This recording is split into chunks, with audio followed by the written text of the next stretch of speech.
ठीक है ठीक है।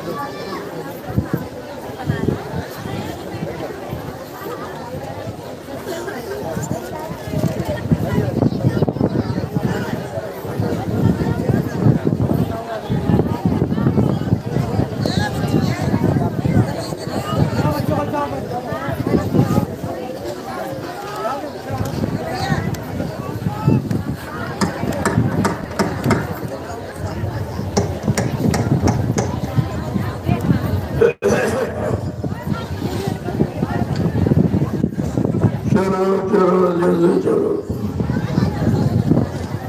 और गया प्रेमियों, सत्संग का समय हो गया। सब लोग सामने आके बैठो ताकि एक एक वचन आपकी समझ में आ जाए। सत्संग में सामने सामने रूबरू फेस टू फेस बैठ के सुनना चाहिए, क्योंकि सत्संग वचनों का असर प्रभाव सीधे मन पे पड़ता है।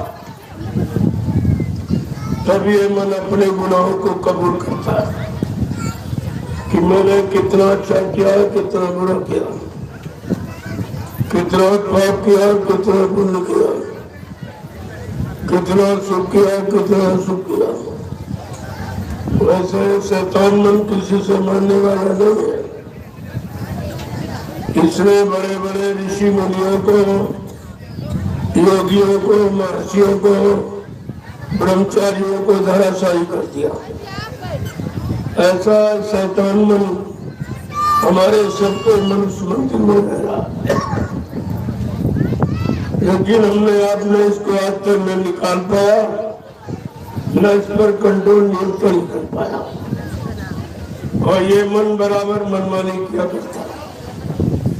जब जैसी इच्छा इसके अंदर उठती है, भोगों की, वासना की, तो आपके शरीर को साथ में लेकर अगर काम की इच्छा हुई तो काम की इच्छा को पूरी करा लिया, क्रोध की इच्छा हुई तो क्रोध की इच्छा को पूरी करा लिया, लोभ मोह अहंकार की इच्छा हुई तो लोभ मोह अहंकार को पूरा करा लिया।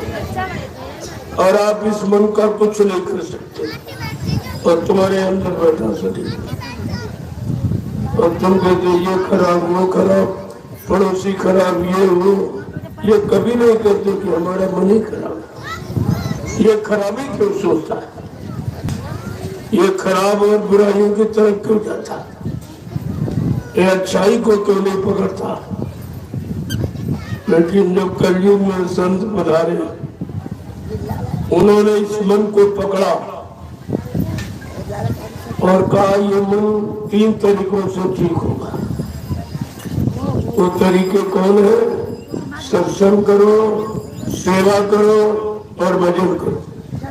ये 3 रास्ते प्रेमियों, मन को एकाग्र नियंत्रण में रखने के लिए 3 तरीके, और कलयुग में संतों ने 3 तरीके आपको बताए।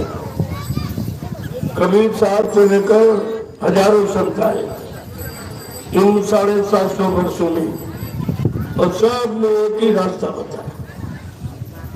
सबने सूरज सदयोग, नाम योग साधना, यानी जीवात्मा नाम को कैसे पकड़ेगी, नाम को कौन पकड़ाएगा, कौन इसको सतलोक सचखंड पहुंचाएगा। आपको यह जानकारी रखनी चाहिए, क्योंकि ऋषि मुनि योगी महर्षि ये अवतारी शक्तियां तो देश समाज के सुधार के लिए, लेकिन संत महापुरुष देश समाज का सुधार भी करते हैं और जीवात्मा का उद्धार भी करते हैं। ये दोनों काम करने आए।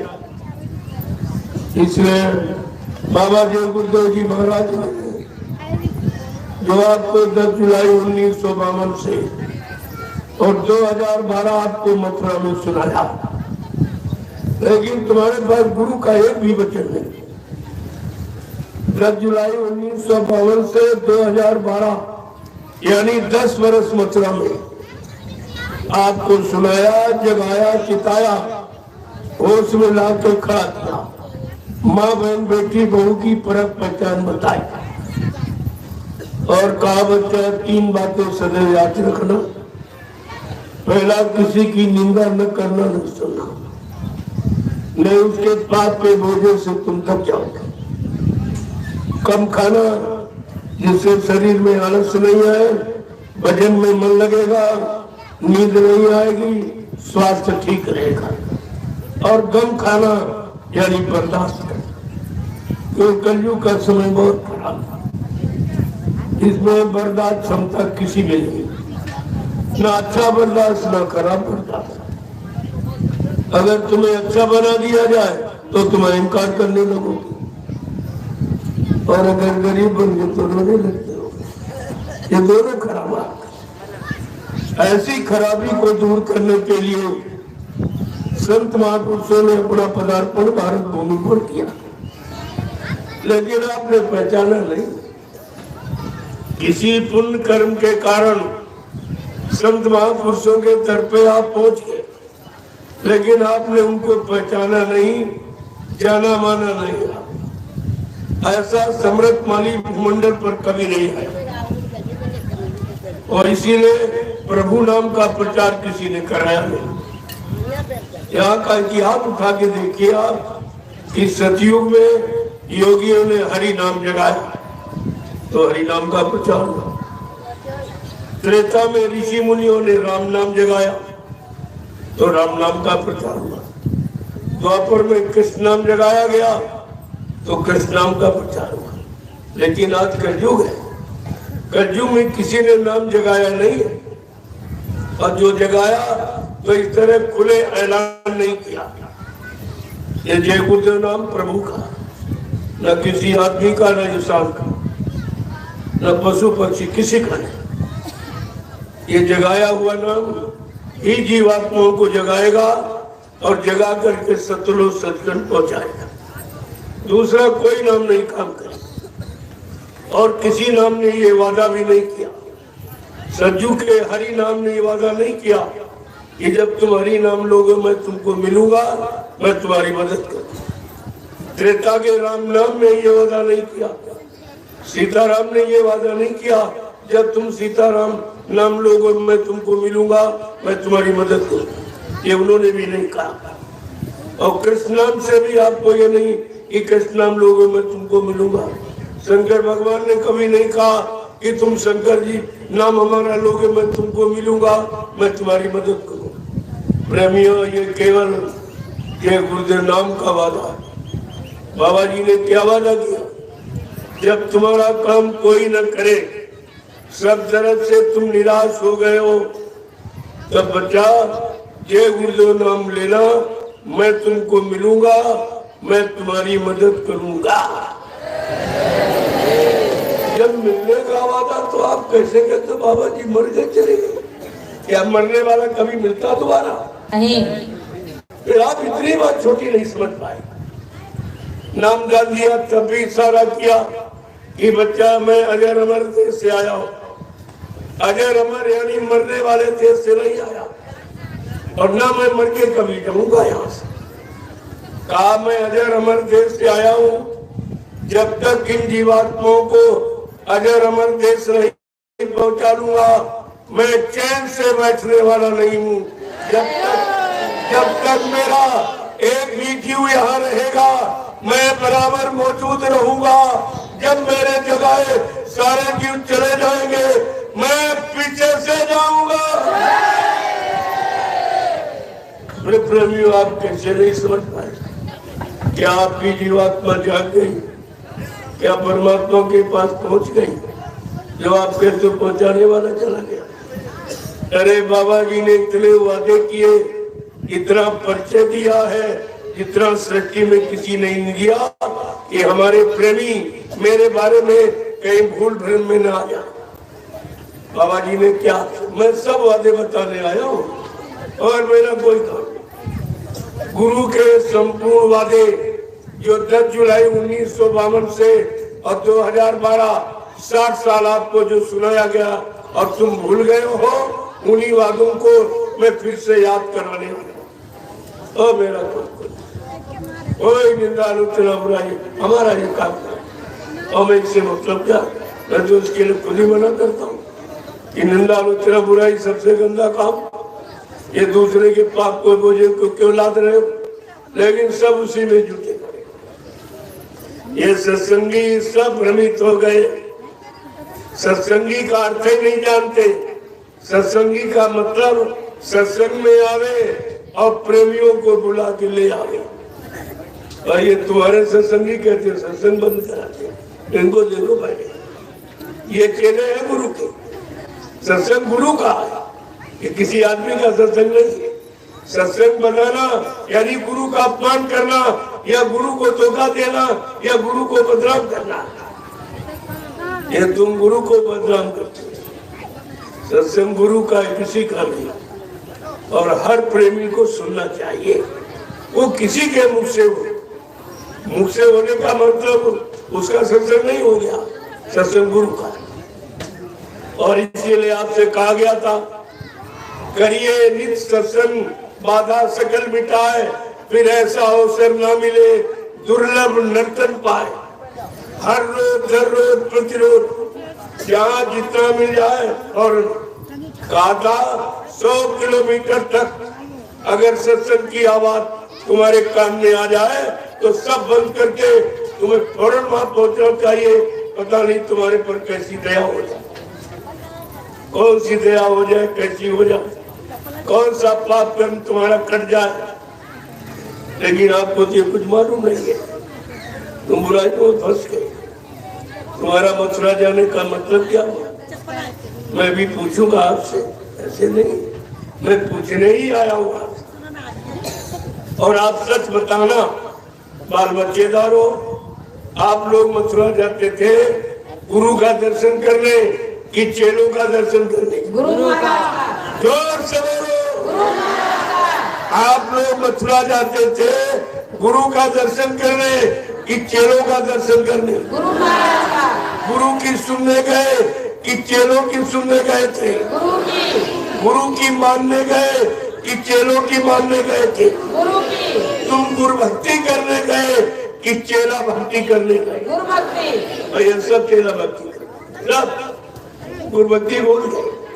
जब चेला भक्ति, इनको ये भी नहीं मालूम कि गुरु पार करेगा कि चेला पार करेगा। गुरु ये भी तो नहीं मालूम है तुमको। और जब बेचारे चेला भक्ति फंस गए, ये नहीं इनको मालूम कि गोस्वामी जी महाराज ने रामचरितमानस क्यों लिखा, खासकर उत्तरकांड क्यों लिखा। उत्तरकांड का मतलब तुम्हारे जीवन के सारे प्रश्नों का उत्तर है और तुम्हारे मानव जीवन की सारी समस्याओं का समाधान है। उन्होंने स्पष्ट कहा कि गुरु बिन भाव निधि तरह ना कोई, और जो भी रांची शंकर सब होई। क्या लिखा कि कोई इंसान ब्रह्मा विष्णु महादेव के समान धनवान बलवान बुद्धिमान कीर्तिमान क्यों न बन जाए, लेकिन ये भवसागर बगैर समय के सदगुरु के कोई पार नहीं कर सकता। ये भी तुम्हारी समझ में नहीं आया कि गुरु पार करेगा चीला पार करेगा। गुरबानी क्या कह रही, बने तो सदगुरु से बने, बिगड़े तो भरपूर। ऐ जीवात्माओं, जब कभी तुम्हारी बनेगी तो वक्त मुर्शिद समय के सदगुरु से बनेगी, नहीं ये सब बिगाड़ देगी, ये सब बिगाड़ने वाले। जब किसी की जीवात्मा जगी नहीं तो तुम्हारी कैसे जगा देगा, जब पहुंची नहीं तुम्हारी को कैसे पहुंचा देगा।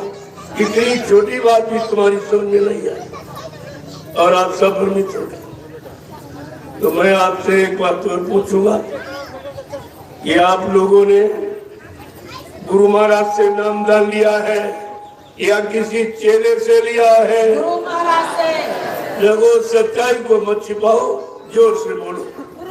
ऊपर ऊपर आपका आसमान सुनता, नीचे धरती मां सुनती।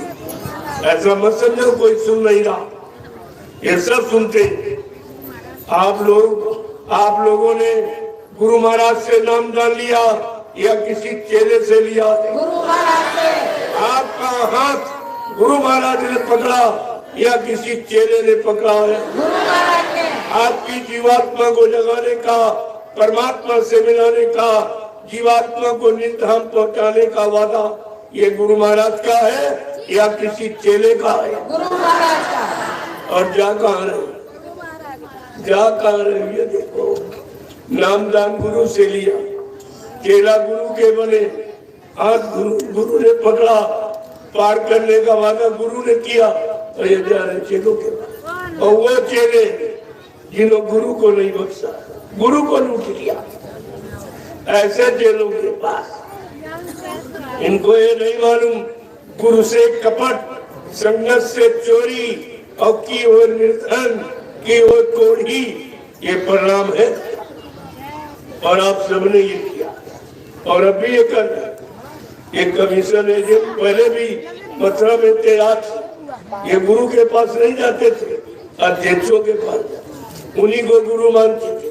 प्रेमियों से सेवा वसूली, 60% उनको दिया, 40% अपना लिया, बल लौट के घर आ गए। इन्होंने गुरु को नहीं देखा, न गुरु को सुना, न गुरु की मानी। ये वहीं तक सीमित और आप भी वहीं तक सीमित। इनका क्या होगा? मैं तो ये कह रहा, इनका क्या आने वाले भविष्य में ये लोग अपने आप को बाबा जय गुरुदेव जी महाराज का शिष्य करा सके? इनको शिष्य करने का अधिकार है। आज गुरु का संदेश हो रहा, ये सब रुपया पैसा खर्च करके, रिश्वत दे करके सत्संग को बंद कराने में लगे। ये गुरु भक्त है? अरे आप देखिए, राम भक्त कहीं लगते हैं, आप कृष्ण भक्त लगते हैं, शंकर जी के भक्त कहीं लगते, हनुमान भक्त कहीं लगते, लेकिन आज गुरु भक्त क्या है? जब एक गुरु के चेले एक पाठशाला में पढ़े, गुरु ने एक ही शिक्षा दी, फिर झगड़ा किस बात? काहे का झगड़ा? अरे झगड़ा कहाँ होता? जहाँ जमीन जोड़ू, ये 3 स्थान जाओ वहां झगड़ा। लेकिन आप गुरु के पास क्या आश्रम लेने गए थे, ये जमीन लेने गए थे, ये सेवा बटोरने गए थे? आप गुरु के पास गुरु को लेने गए, गुरु से मिलने गए थे, गुरु से दया लेने गए थे, अपने पाप कर्मों की माफी कराने गए थे, अपनी जीवात्मा को जगाकर परमात्मा से मिलाने के लिए गए थे। आप आज तक यही निर्णय नहीं ले पाए कि गुरु के पास किस काम के लिए जाए, और सब बोल गए, किसी को नहीं मालूम। जबकि लिखा है, बने तो सतगुरु से बने, बिगड़े तो भरपूर, और सतगुरु एक, गुरु बहुत तेरे। संसार में समय का सदगुरु एक ही आता। और इन लोगों ने प्रचार कर दिया कि गुरु मर गया। अरे गुरु मरता है? गुरु कोई मर जाने वाला है? बाबा जी ने क्या कहा था कि मेरे बारे में बच्चा कोई कैसी समस्या ला के खड़ी करे, तुम कभी विश्वास मत करना।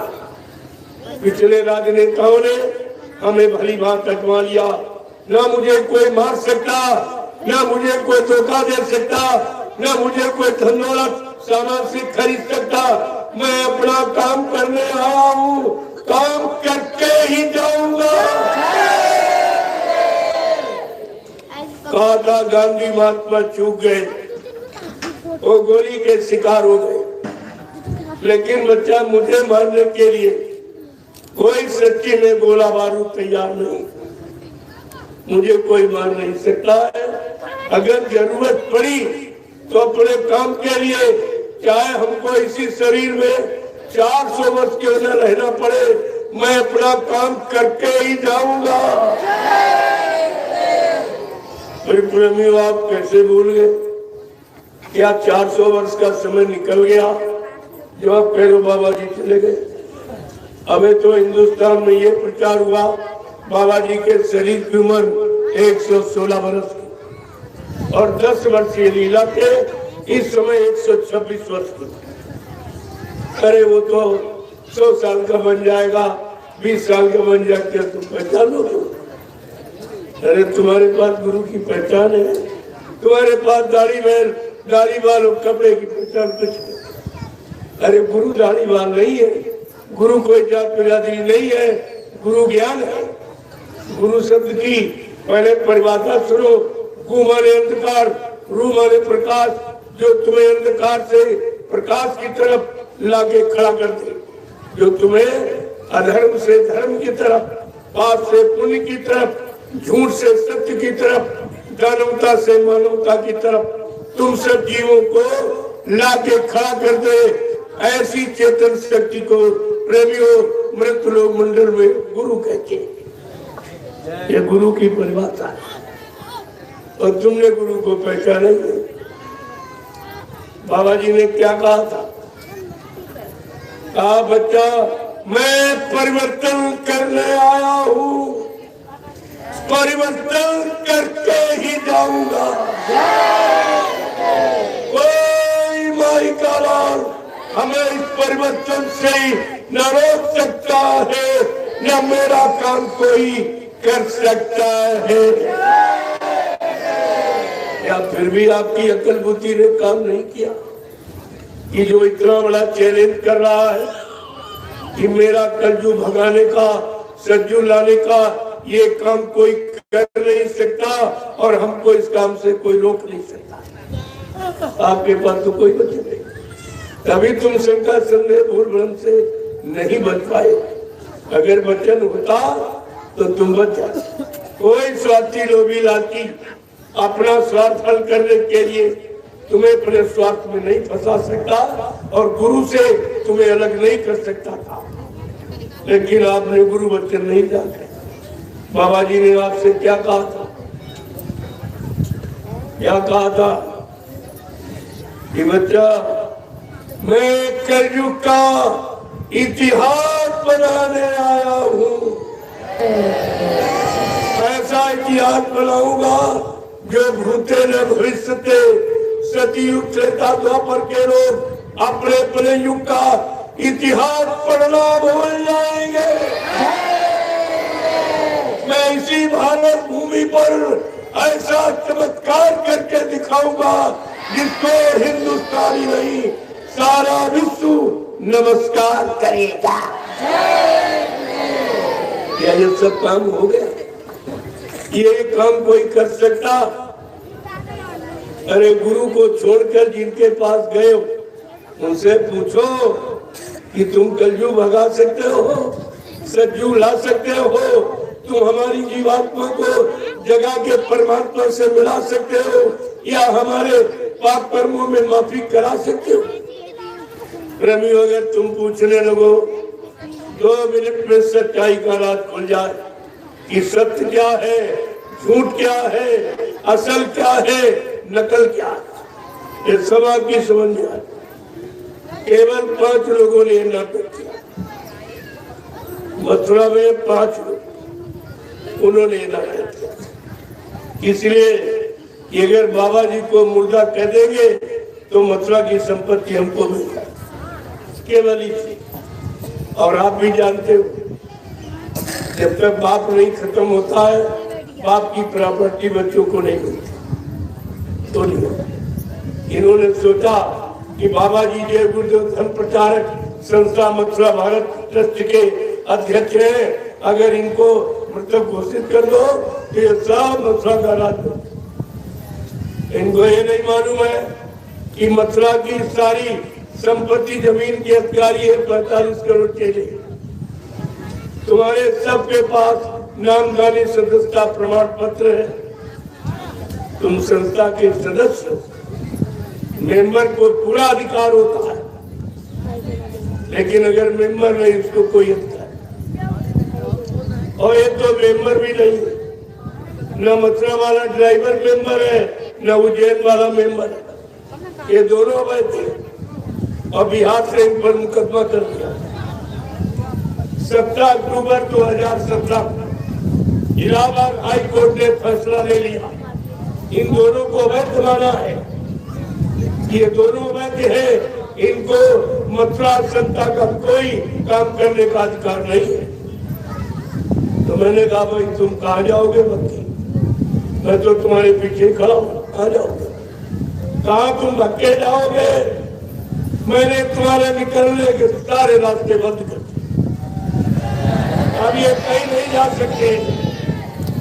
लेकिन आपको ये सोचना चाहिए कि जिस व्यक्ति ने तुम सबको निकाल बाहर कर दिया कि मथुरा केवल हमारी है, मैं अध्यक्ष हूँ और बाबा जी हमको उत्तराधिकारी बना गए, हमको वसीयत कर गए, इस सब का अर्थ क्या कि तुम सबको उसने अलग कर दिया, सबको हटा दिया, केवल अकेला मालिक बन गया।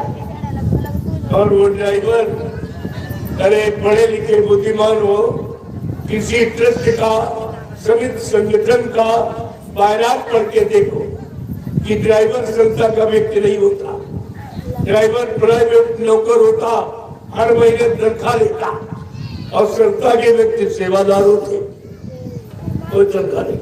ये पहली पहचान है।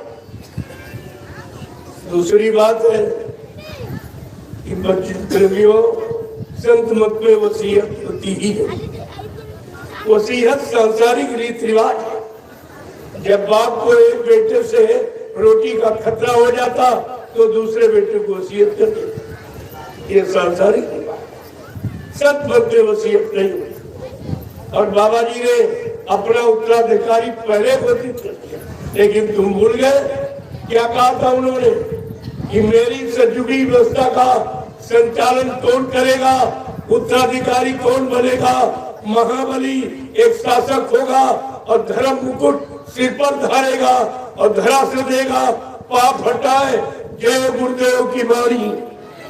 प्रेमियों, ये तुम्हारी थी और तुम्हारे पास गुरु का कोई वचन ही नहीं।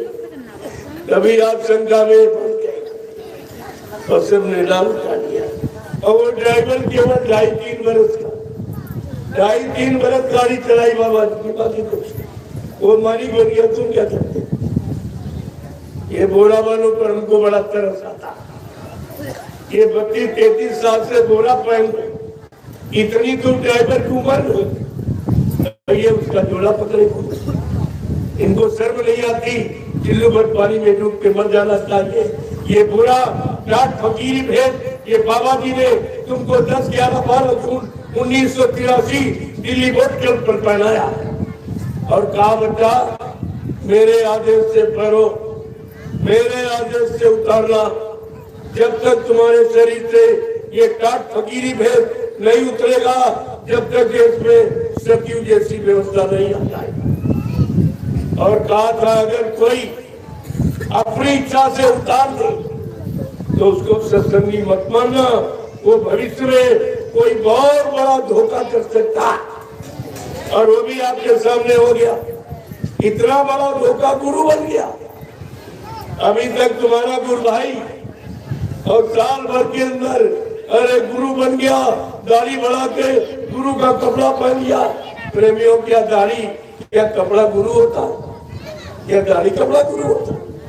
अरे गुरु ज्ञान होता, वो भी सतगुरु आत्मज्ञानी, आत्मा को जगाने वाला, परमात्मा से मिलाने वाला और पाप कर्मों में माफी दिलाने वाला, उसको सतगुरु कहते हैं। ये सब तुम्हारे साथ हुआ और अभी हो रहा है। तुम कब जागोगे? क्या सोते रहोगे? तुम पहले सो गए, तब 350 वर्ष मुसलमानों ने राज किया तुम्हारे सोने पर ये, और तुम्हें गुलाम बना दिया। तुम फिर सो गए, मुट्ठी भर अंग्रेज आए, उन्होंने 250 वर्ष तुम्हारे पर शासन किया, तुमको गुलाम बना के रखा, और 70 साल से तुम फिर सो रहे हो। क्या सोते हो? कब जाओगे? संत महात्मा जगाने के लिए, उनका एकमात्र काम जगाने। उनको जगाएंगे, तुम्हारी जीवात्मा को जगाएंगे, परमात्मा से मिलाएंगे, तुम्हारे मन को सुधारेंगे, तुम्हारे खान पान को सुधारेंगे, तुम्हारे भाव विचारों को ठीक करेंगे। इसीलिए आपकी बात का परिवर्तन बड़ा अनोखा। भगवान रामकृष्ण ने जो परिवर्तन किया वो देशी प्रदेशी था, लेकिन बाबा जी का परिवर्तन विश्व परिवर्तन, जो सारे विश्व का परिवर्तन करने आया। प्रेमियों, क्या वो इंसान है? अरे वो भगवान का भगवान है, जो इतना बड़ा काम करने आया। आज तक किसी ने विश्व परिवर्तन नहीं किया, ना विश्व परिवर्तन की आवाज लगाई। कबीर साहब से लेकर हजारों संत आए, लेकिन ये काम किसी ने नहीं किया, क्योंकि वो सब बुद्ध संत थे। ये प्रदर्शन केवल सृष्टि में एक प्रदर्शन था, जो प्रकट रूप से सारे हिंदुस्तान में घूमकर कोई प्रांत, कोई जिला, तहसील, ब्लॉक, शहर, कस्बा, गरीब अंकुशा छोड़ा, जहाँ पर अपने काम की जानकारी, अपने जगह के गुरुदेव नाम की जानकारी और आने वाले सतगुरु धाम की जानकारी न, जो सब जानकारी दी फिर आप कैसे बोलते? जब बच्चे मिल जाता है तब तो शंका खत्म हो जाती है। और बाबा जी ने आपको कितना पूछे, क्या कहा? हम आए वही देश से जहाँ तुम्हारा धाम, तुम सबको घर पहुँचाना एक हमारा काम। प्रेमियों, जब काम बता दिया कि मृत लोक मंडल में मेरा आने का एक ही कारण, एक ही काम है, तुम्हारी जीवात्मा को जगाना और परमात्मा से मिलाना। क्या ये काम आपका हो गया? जो कह रहे हो बाबा जी चले गए, क्या आपका काम ये हो गया? क्या बाबा जी झूठे थे? क्या झूठ बोलने वाले को आपने गुरु बनाया? अरे संतों के बारे में पहले लिख दिया गया, तुम्हें कोई शंका न हो, संत वचन पढ़त नहीं पलट जात ब्रह्मांड। चाहे ब्रह्म अपनी ब्रह्मांड की रचना में तब्दीली बदलाव क्यों न कर दे, लेकिन संत जो कहेंगे वो करके दिखाएंगे। संतों की जवान दस्तावेज। बाबा जी ने आपसे क्या कहा था? जो मैं कह रहा हूँ, चाहे सूरज जो पूरब में निकलता है वो पश्चिम में निकलने लगे, और जमीन आसमान की जगह ले ले, आसमान उतर कर जमीन की जगह आ जाए, लेकिन बच्चा जो मैं मंच पर बैठ कर बोल दूंगा वो इधर उधर होने वाला नहीं है। क्या मंच का बोला हो गया? मैं आपसे पूछने आया, अभी कुछ कहने नहीं आया हूँ, जानता तो सब, लेकिन अभी नहीं बता। अगर मैं बता दूं हकीकत, तो जो इन दोनों पर तुम थूकोगे, जिन्होंने गुरु के साथ वो अभद्र व्यवहार था, मथुरा में बांध कर जो सजा दी, चोर डकैत कतली को, अगर मैं सारी हकीकत खोल दूं, तुम जिनके पीछे दौड़ रहे हो इन पर तुम थूकोगे। किसने बख्शा और क्या नहीं किया? लेकिन धीरे धीरे आपको सब बता दूंगा, आप थोड़ा इंतजार कर लीजिए।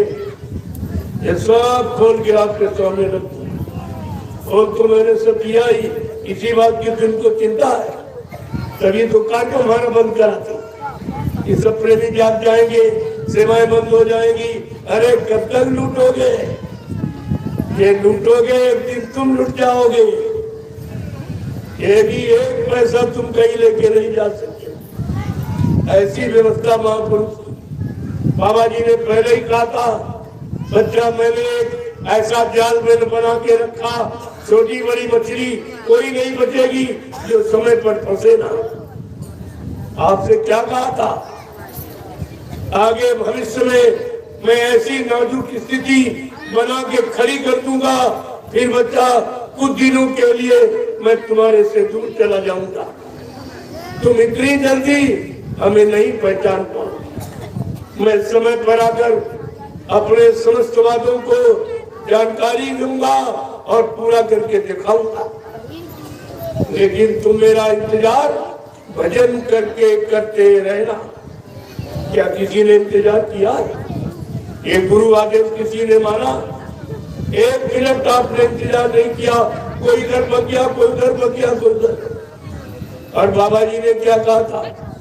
पड़े रहो दरबार में, धक्का धनी के खाओ और कबहू दीन दयाल के भलक पड़ेगी का। तुम दरबार में पड़े रहना, खड़े रहना, अड़े रहना, कभी न कभी मालिक की तुम्हारे पर दया हो जाएगा। लेकिन आप न तो खड़े रहे न पड़े, तुम सब वक्त खड़े इधर उधर उधर। ये बताओ जहाँ भक्के गए हो वहां कुछ मिला? अरे वो सब लेने वाले, सेवा दो, बता दो, सामान दो, सम्मान दो। किसी ने तुमसे कहा ये दो, ये दो, ये दो।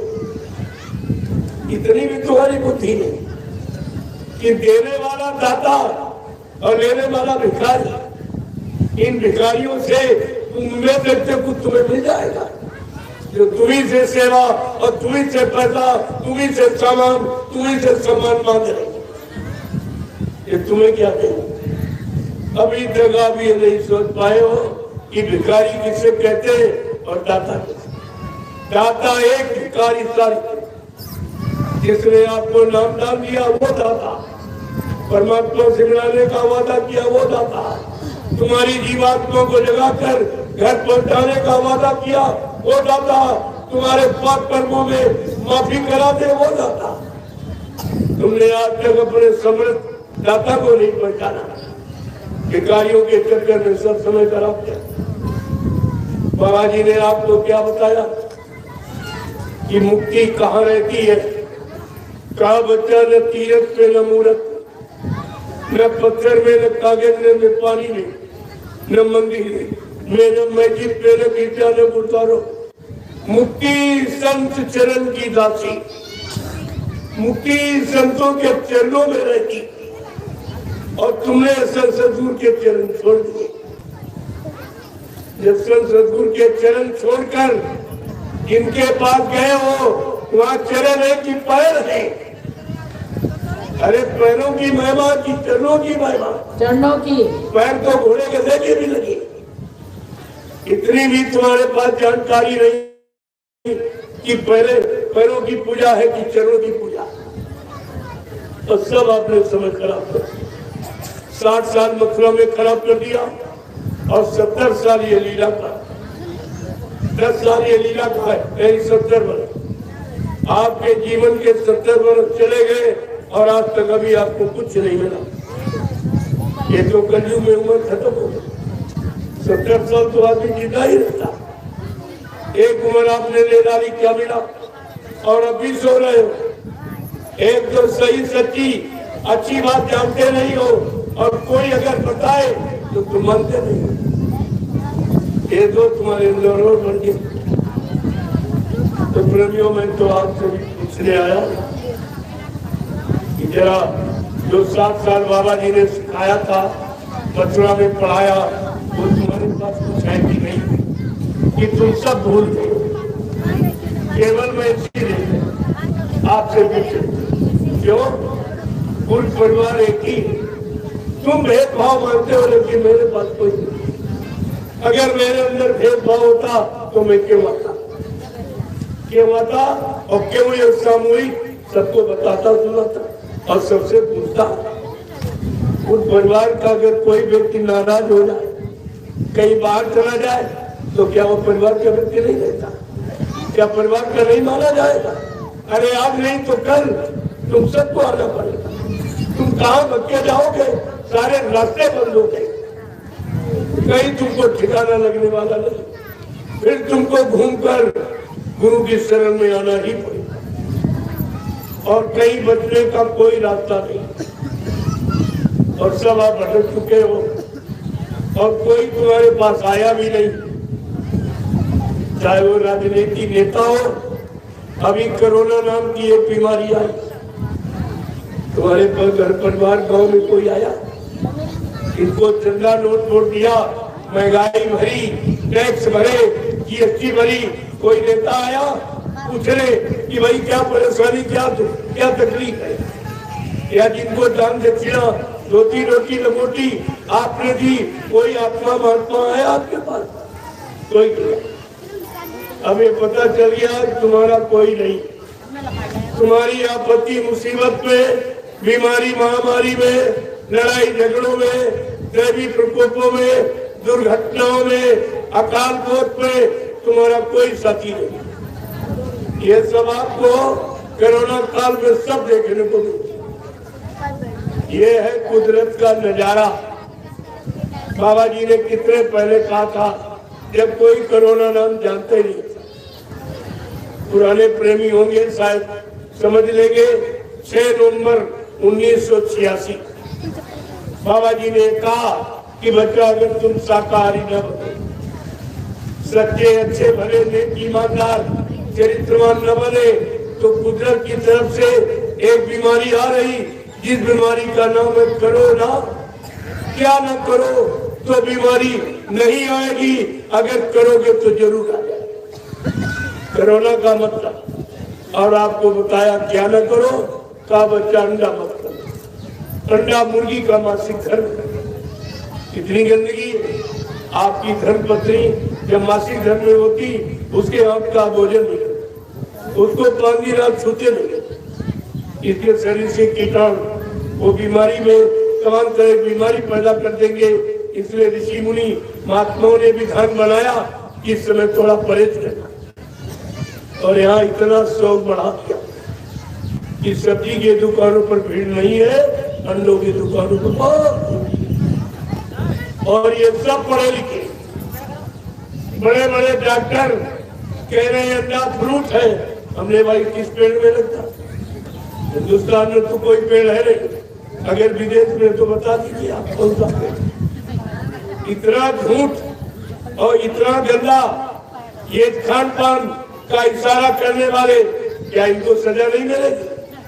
प्रेमियों कोई नहीं बचेगा। मैं बड़े साफ शब्दों में कह रहा हूँ, ये कार्यक्रम में जिसने बाधा डाली वो भी नहीं बचेगा, वो भी नहीं बचेगा। ये धार्मिक कार्यों में और संतवाणी गुरबाणी में जो विरोध पैदा करेगा वो सजा का भागीदार बनेगा। बिल्कुल साफ शब्दों में कह रहा हूं, चाहे कोई अधिकारी हो, कर्मचारी हो, और चाहे कोई सत्संगी। सत्संगी तो बचने वाला नहीं, वो तो जानते नहीं, इंतजार कर रहे। तुम तो जानते हो गुरु को, तुमने सत्संग सुना है मथुरा में, फिर तुम ये क्या कर? अरे तुम्हें तो प्रचार करना चाहिए, तुम्हें खुशी होनी चाहिए कि आज गुरु की वाणी का हमारे गांव में प्रसारण हो रहा। जहाँ प्रसारण होता वहाँ आपत्ति मुसीबत तमाम बहुत कम हो जाती। अगर ये कार्यक्रम न होता, इतना ओला गिरता यहाँ कि फसलें दिखाई नहीं देती। ये कितना बड़ा लाभ आपको मिला, लेकिन ये छाया केवल दे रहा है क्योंकि कार्यक्रम दूर है। जहाँ जहाँ राम चले मगवाही, ताता मेघ करत है छाई। आज वो आपके सामने प्रमाण दे। लेकिन जिन्होंने बाधा डाली है, मैंने स्पष्ट कह दिया था, भोगने के लिए तैयार हो जाए।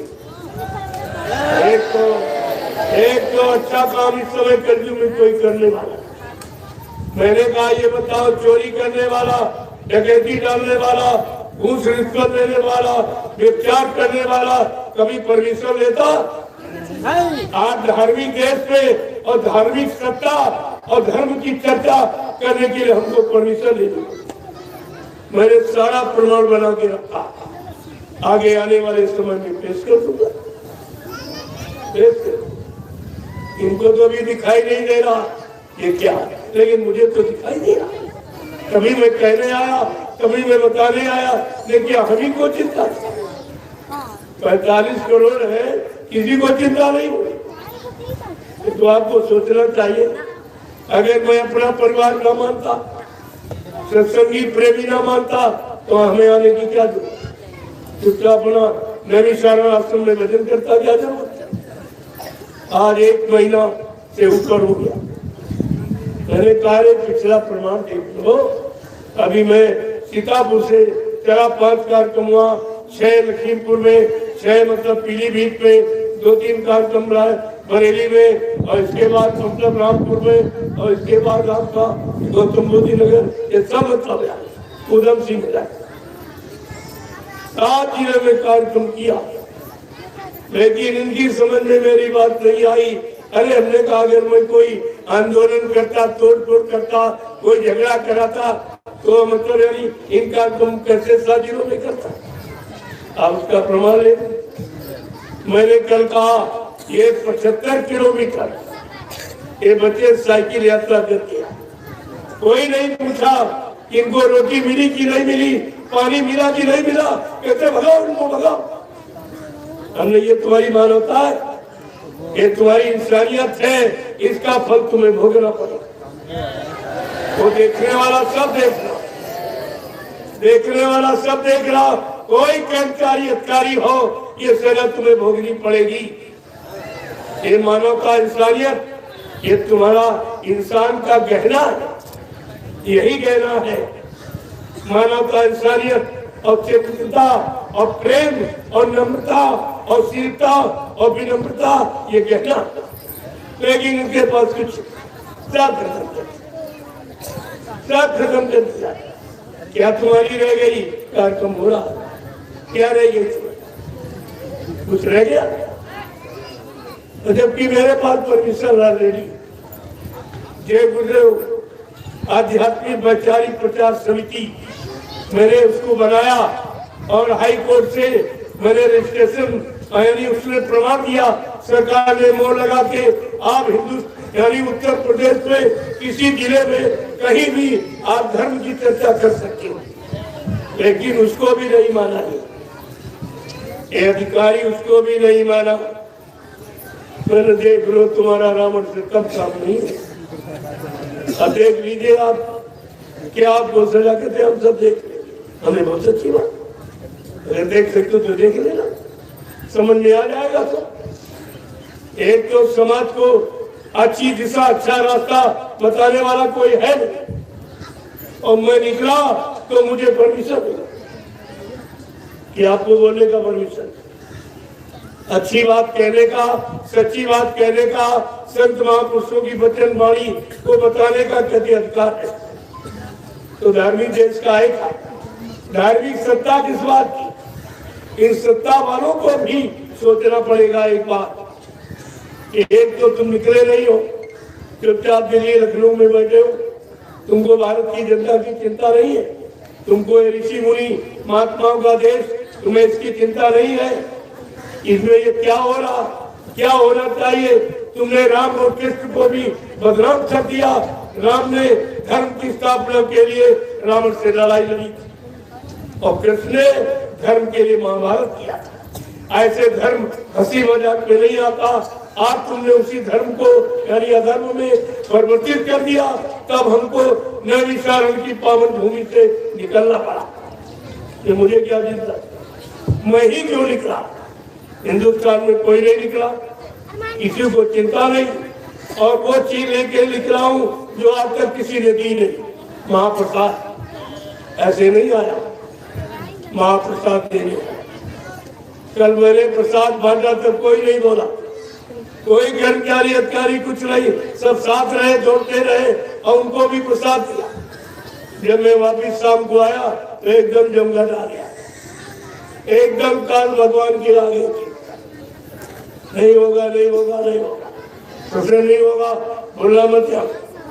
हमने ये तो जमीन धरती तो भगवान की है, तुम्हारी तुम अपना अधिकार दिखाते, तुम्हारा यहाँ क्या अधिकार है? अरे 7 साल के बाद तुम फिर वही पहुंच जाओगे जहाँ से। ये 7 साल का नशा तुम्हारे पर चढ़ा हुआ है, ये उतर जाएगा, फिर तुम्हें पछताना पड़ेगा, रोना पड़ेगा, लेकिन तुम्हारी मदद करने वाला कोई नहीं। आज तुम अच्छे सच्चे काम में मदद नहीं कर सकते हो तो तुम्हारी मदद कौन करेगा?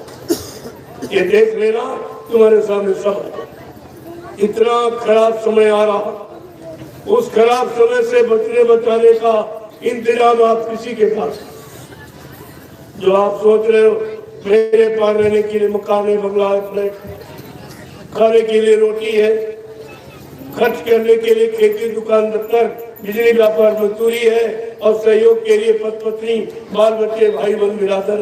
लेकिन ये भूल गए हो, ये कुदरत के एक झटके में चला जाएगा, एक झटके में चला जाएगा।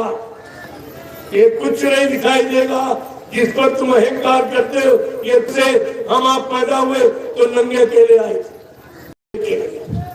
ये तुम्हारा कुछ है ही नहीं, ये किसी का दिया होगा। और किसी के दिए हुए पर आपका क्या दिखा, क्या गर्व, क्या घमंड करते हो। और इसीलिए जब आदमी यहाँ चलता को लेके जाता, घर भी टूट गया, मकान भी, जमीन भी, साफ पद पत्नी, बाल बच्चे, धन दौलत सब बेचारा नंगा जा जाते। क्यों? नंगे आए थे, नंगे ही जाओ, कुछ लेके नहीं जाओ। जब कुछ नहीं जाओगे लेके तब बड़ा अहंकार। ये 2 मिनट में खत्म हो जाए, 1-2 मिनट। अरे अधिकारी हो तो अपने अधिकार का प्रयोग करना सीखो महात्माओं से। ये अनाधिकार है जो करते हो, ये अधिकार नहीं है। अधिकार करना पहले सीखो, अधिकारी रहोगे, 60 साल में कान पकड़ के अलग कर दिया जाओ, फिर तुम साधारण हो जाओगे। तब तुम्हारी समझ में आएगा कि हमने क्या किया। कोई अच्छा काम न किया और जो हो रहा न उसमें हमने सहयोग किया, तो तुम्हें माफ कौन करेगा? जब आपने किया ही नहीं और हो रहा उसमें सहयोग नहीं कर पाए, तो फिर तुम्हें माफी कौन करेगा? ये सब सोचना चाहिए।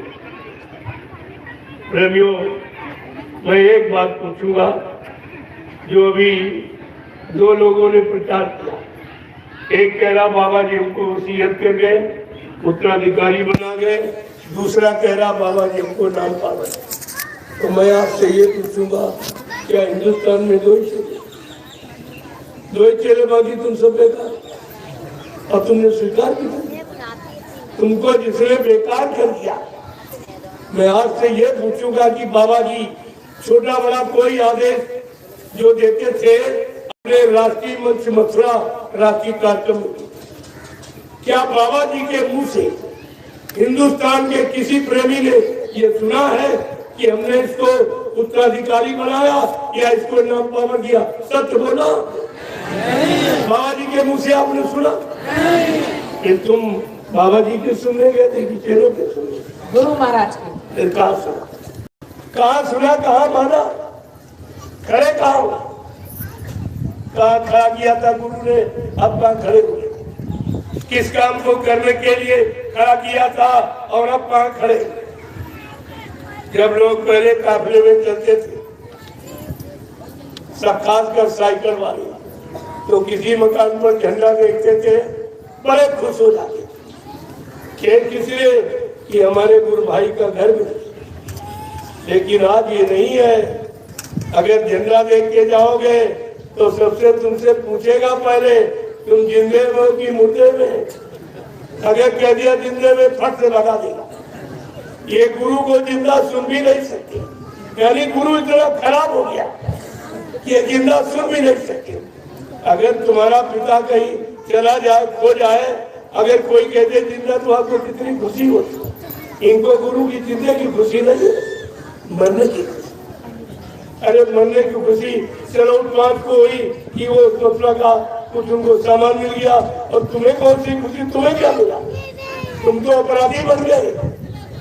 चोर के साथी को भी वही सजा जो चोर को ही साथी को, तुम तो उसी के बराबर। तो मैं आपसे एक बात पूछूंगा कि बाबा जी तो हमेशा मथुरा में, आश्रम में मथुरा में, मंदिर भी मथुरा में, जमीन भी मथुरा में, तो क्या बाबा जी वसीयत करने गए? नहीं। ये जरा बताइए, क्या मथुरा में कोर्ट नहीं था? हाँ। जमीन मथुरा में, बाबा जी मथुरा में, आश्रम मथुरा में, मंदिर मथुरा में, क्या बाबा जी वसीयत करने इटावा गए थे? नहीं। ये नकली वसीयत, ये मैंने सिद्ध कर दिया। ये नकली वसीयत, और इसमें ये सब फंस जाए, ये सब फंस जाएंगे। अब वो मथुरा वाला ड्राइवर क्या कह रहा हम तो रखवाले हैं, रखवाली कर रहे हैं, बाबा जी आएंगे उनका उनको सौंप देंगे, लेकिन तुम्हारा क्या होगा जो पीछे तुम ले? वो तो दोनों कोई न कोई बहाना बना निकल जाएंगे, लेकिन तुम्हारा क्या होगा तुम सोचो, तुम अपने लिए सोचो।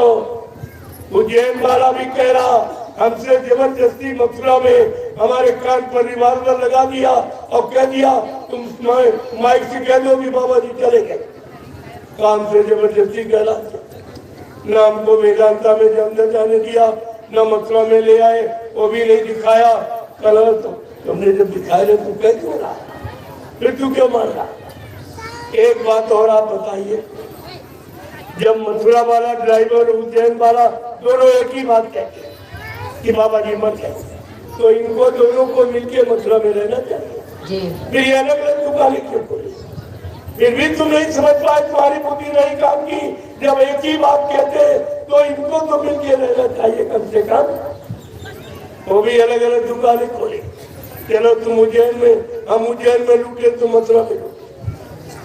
तो सो रही, इसको होश ही नहीं कि हमें कहाँ सेवा देनी चाहिए। आपको जब मथुरा में बुलाया गया था कि बच्चा ने कहा था कि बाबा जी ने शरीर छोड़ दिया, सब लोग अंतिम दर्शन कर जाओ, तो आप लोग गए थे?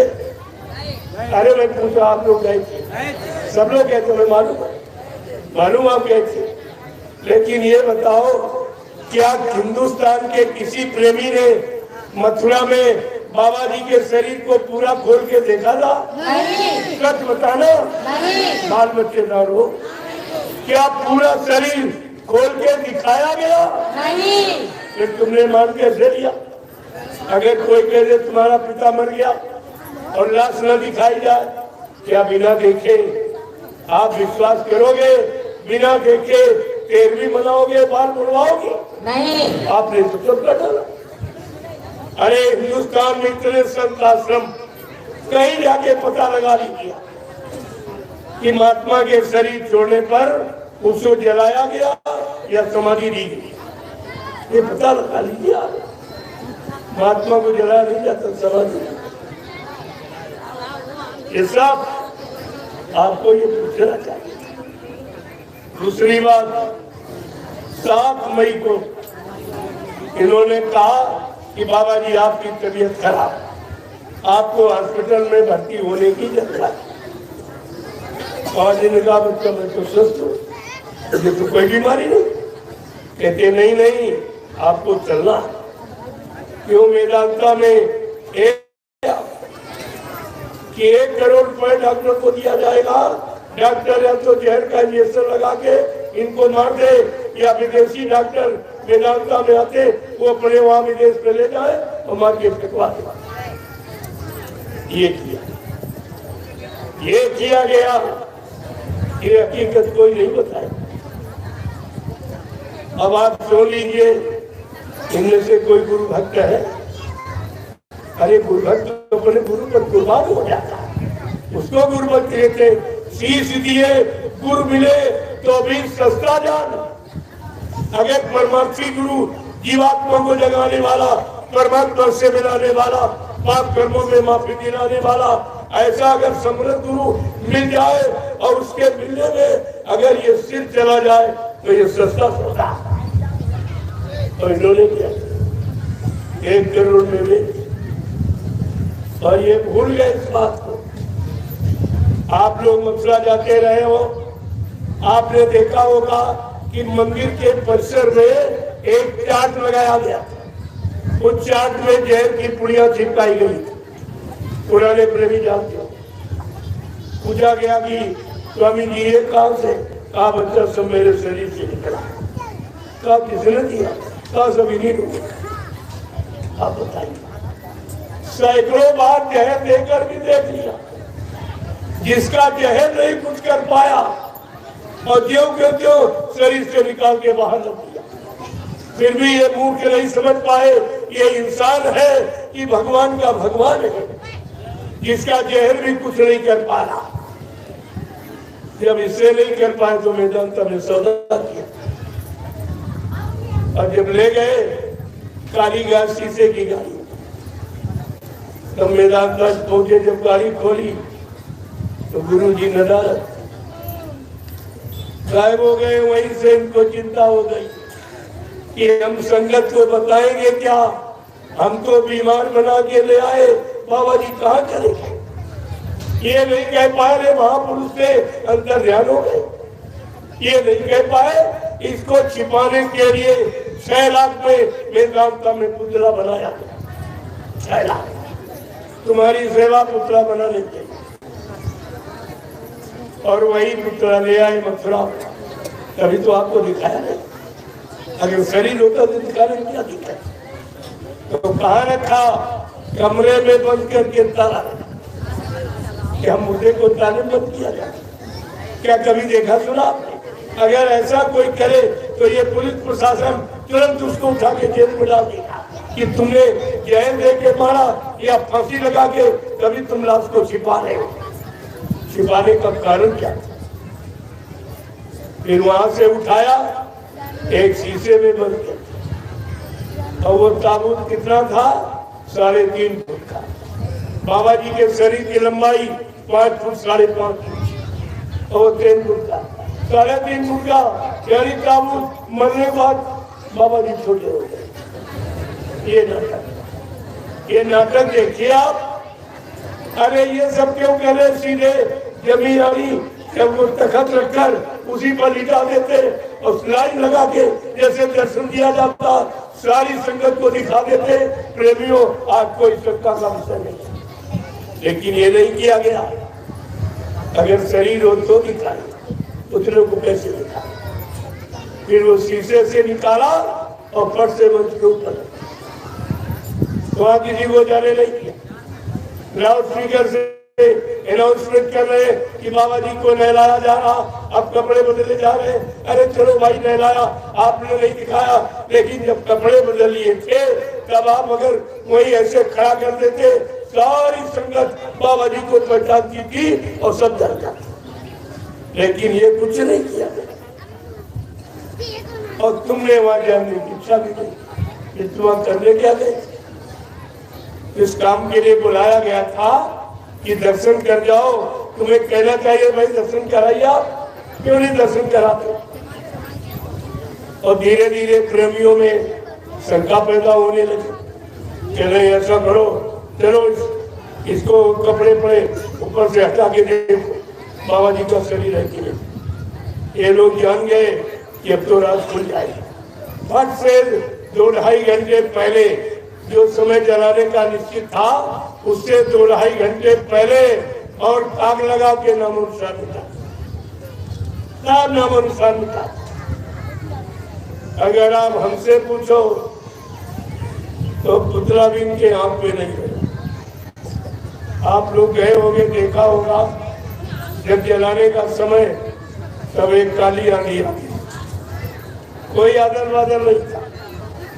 कुदरत को मंजूर नहीं था कि महापुरुष का अगर पुतला जलेगा तभी अपमान होगा, क्योंकि राजनीति क्षेत्र में आप करते हो, किसी प्रतिद्वंदी का अपमान जब करते हो तो मुर्दाबाद के नारे लगाते हो, और बड़ा अपमान करते हो तो किसी चौराहे पर उसके नाम का पुतला जलाते हो।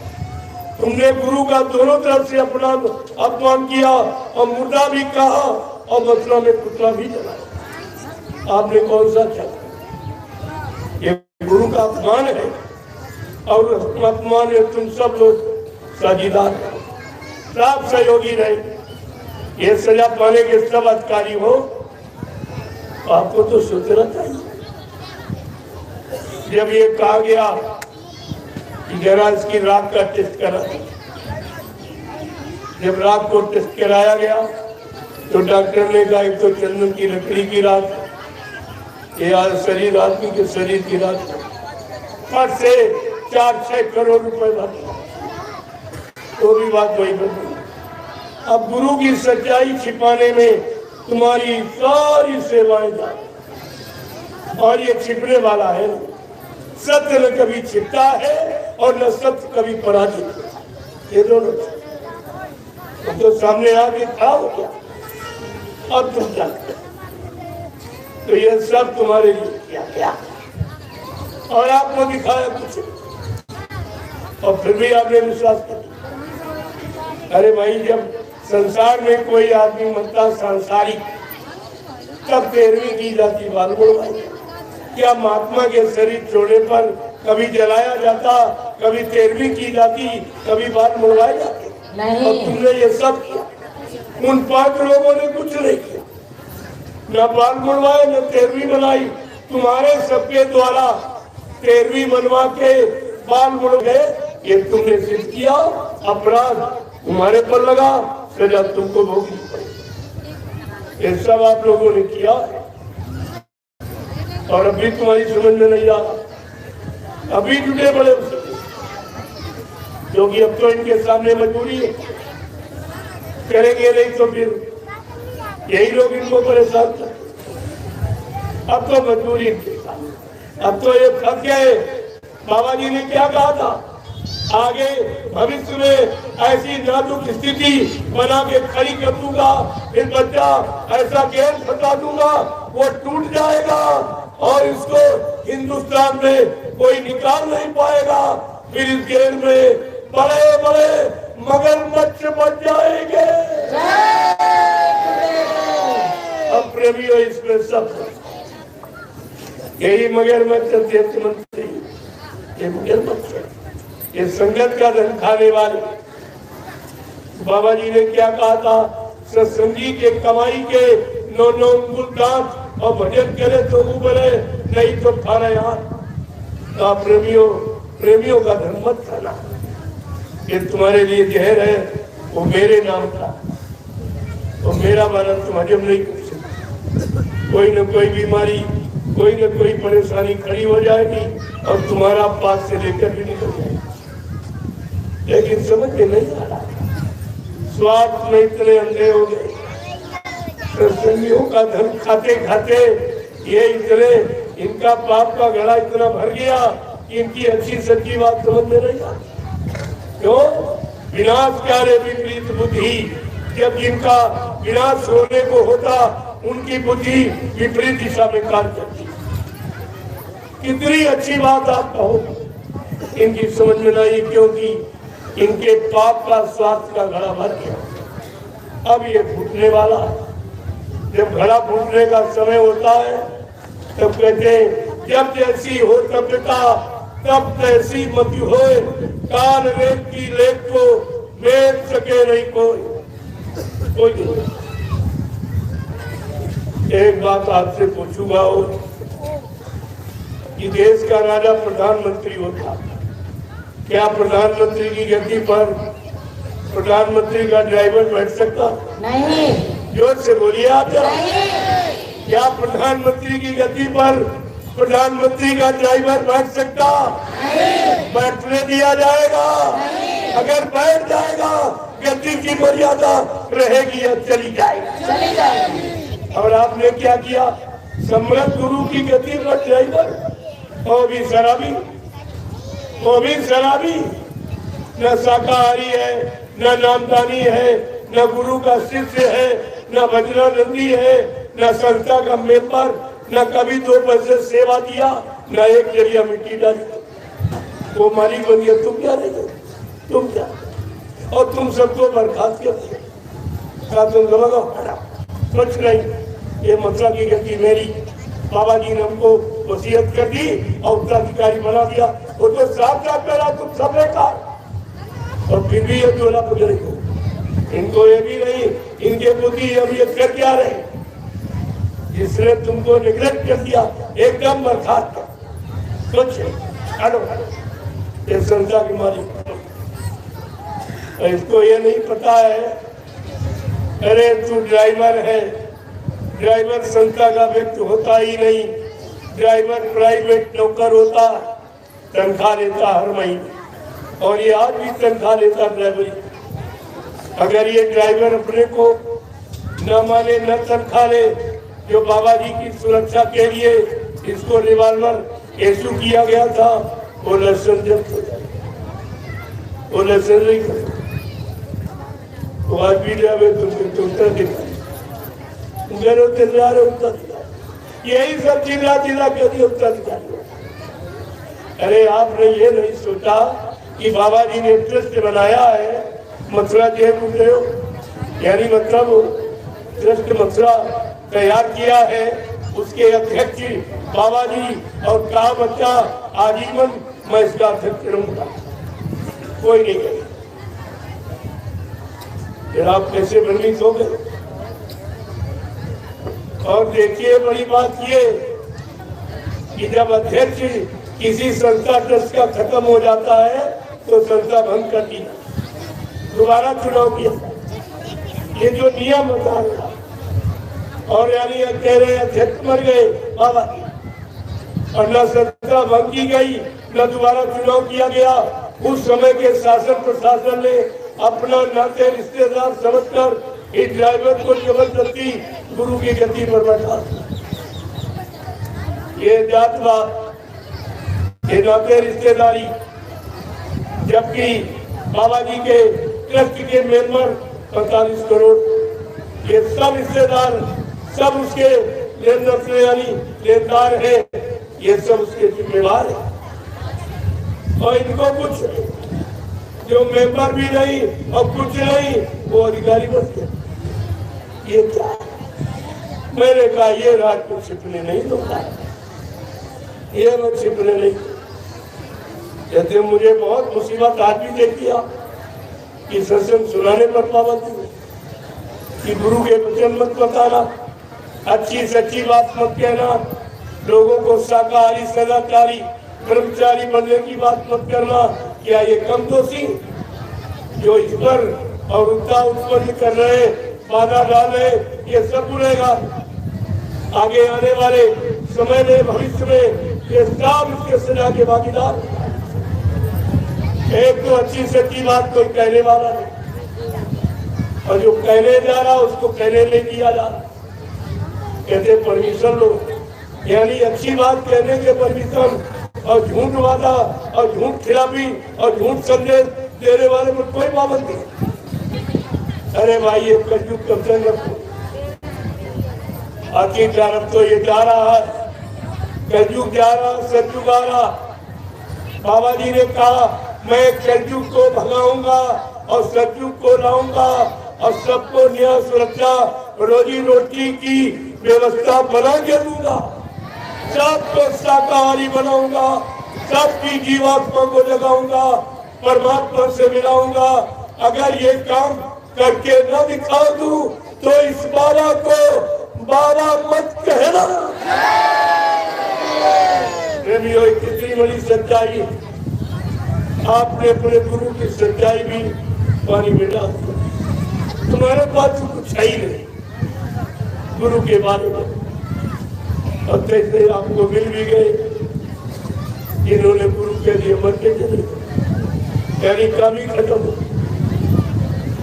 वैसे ये तुम्हें बताते, ये सब जिंदे का प्रचार करते, ये क्या कहते, बाबा जी का कहना है शाकाहारी रहना है, ये सब कहते।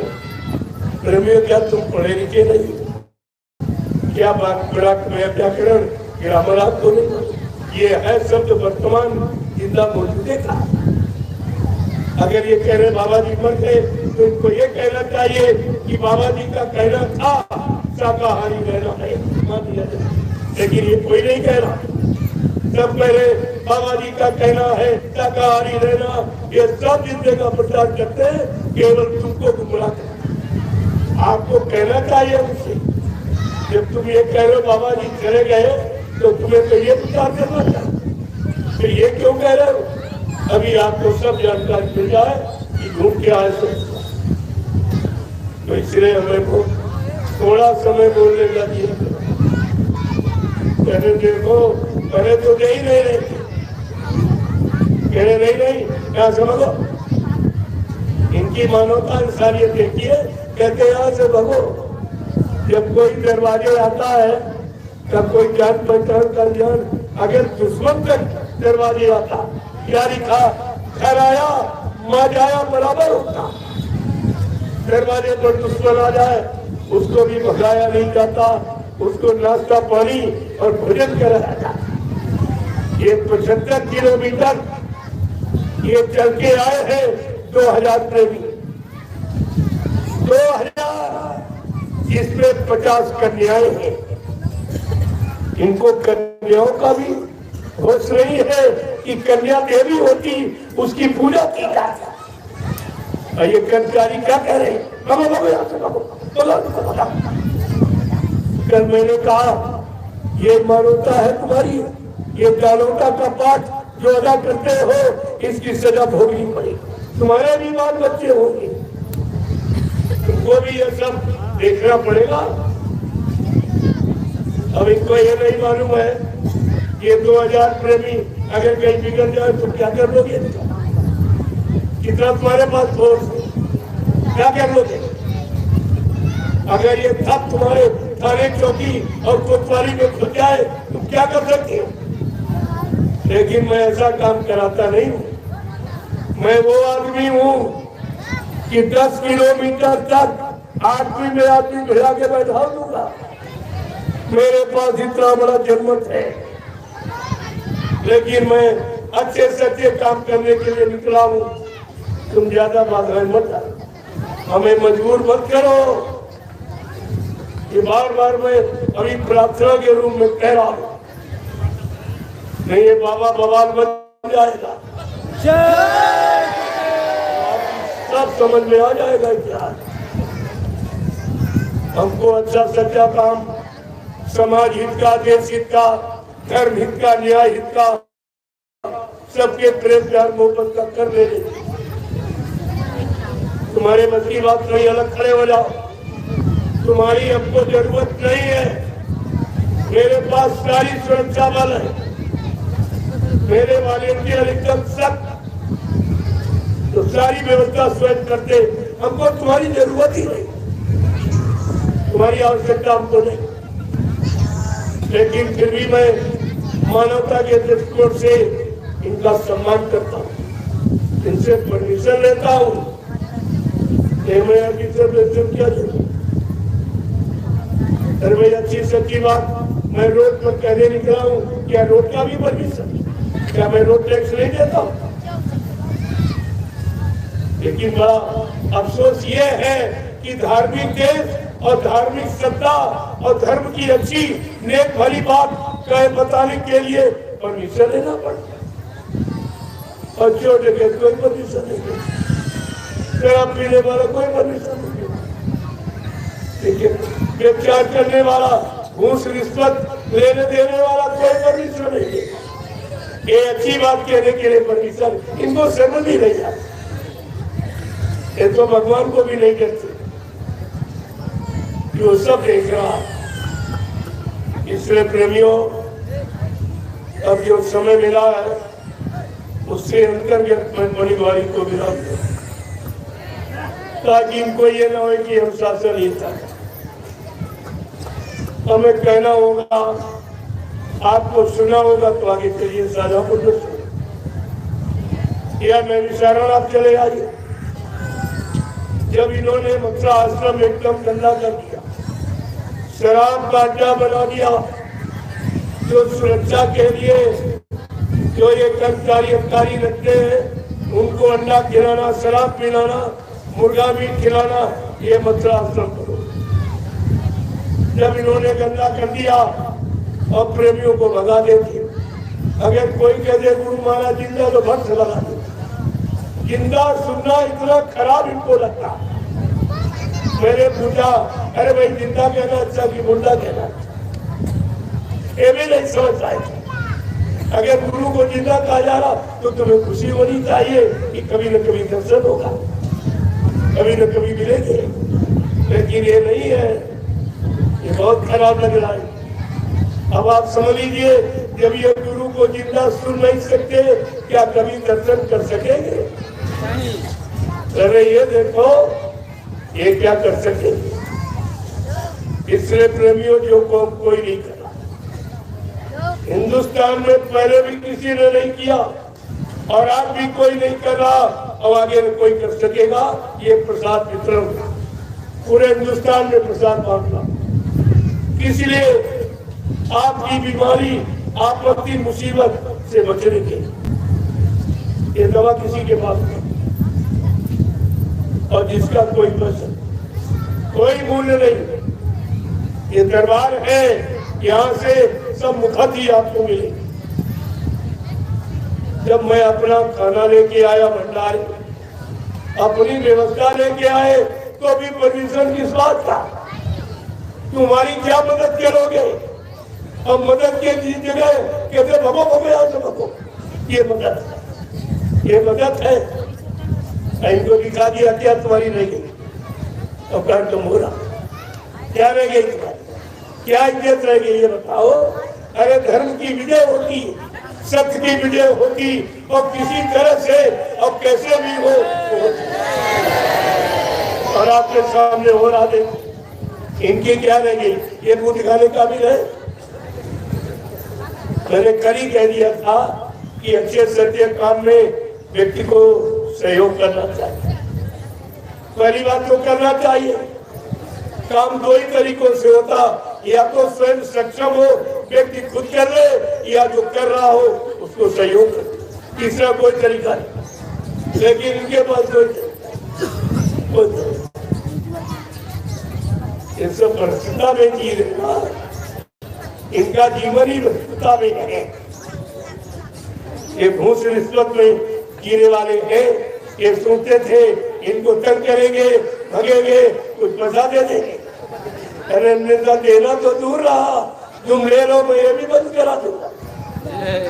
मेरे पास वो योजना, वो व्यवस्था भूमिका मैं तैयार कर रहा हूँ, ये भी तुम्हारा बंद हो जाएगा, सब बंद हो जाएगा।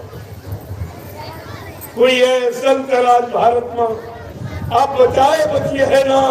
बाबा जी गुरुदेव की वाणी तब दिखाई पड़ी है, ये होगा। आपने संत रविदास जो मीराबाई के गुरु थे, उन्होंने अपनी ज्ञान पोथी में एक भविष्यवाणी लिखी आज के सैकड़ों साल पहले। जरा सुन लीजिए तो आपकी बुद्धि खुल जाएगी। क्या कहा उन्होंने? भारत में अवतारी होगा जो अति विस्मयकारी होगा, ज्ञानी और विज्ञानी होगा, वो अद्भुत सेनानी होगा। ऐसा अनोखा सेनानी तीर तमंचा भाला बर्छी और बम नहीं फेंकेगा, अपनी वैचारिक क्रांति के द्वारा देश दुनिया में परिवर्तन करके दिखा देगा। रविदास जी ने एक अनोखी बात कही है। वो महापुरुष जीते जी कई बार मरेगा, कह रहे वो ऐसी लीला करेगा, जीते जी कई बार मरेगा और जन्म भेष में वो भी चलेगा।